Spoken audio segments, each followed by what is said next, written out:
Kilat News Updates.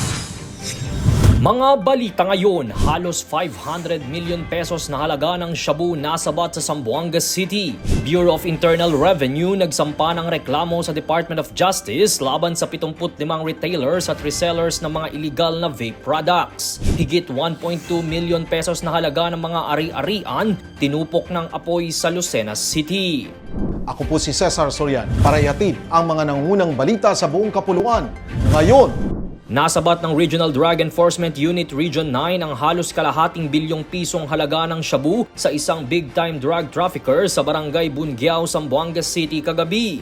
Ayon sa investigasyon, nakatunog ang mga otoridad sa kilo-kilong shabu na dala nito na sakay ng isang sports utility vehicle. Agad na nagsagawa ng checkpoint ang mga kapulisan sa lugar kung saan umabot pa sa habulan hanggang sa sumadsad na lang sa madilim na damuhang bahagi ng lugar ang sasakyan dahilan upang maaresto ang suspect. Nakuha sa suspect ang nasa 67 kilo ng shabu na may estimated street value na 455.6 million pesos na sinasabing pinakamalaking nangyaring operasyon sa rehiyon. Nakatakdang sampahan ng suspect sa kasong paglabag sa Republic Act 9165 o ang Comprehensive Dangerous Drugs Act of 2002.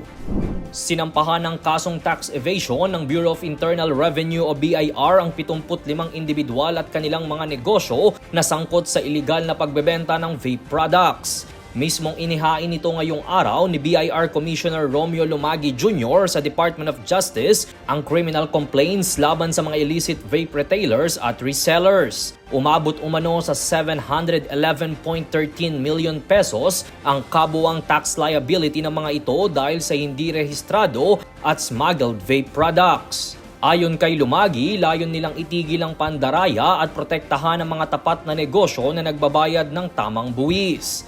Kabilang sa mga kasong isinampa laban sa mga ito ang willful failure to pay tax, unlawful possession of fake BIR receipts at paglabag sa excise tax law.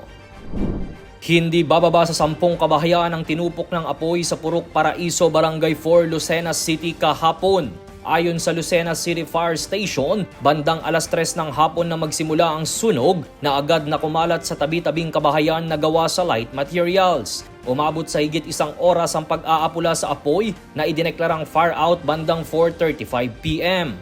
Wala namang nasaktan sa insidente habang patuloy na iniimbestigahan ang sanhi ng sunog. Tinatayang aabot naman sa mahigit 1.2 million pesos na mga ari-arian ang nawala dahil sa insidente. Agad namang naghatid ng tulong ang lokal na pamahalaan sa mga residenteng naapektuhan ng trahedya.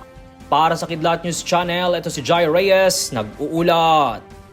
ako po si Cesar Soriano kasama nyo sa bawat pagputo ng balita.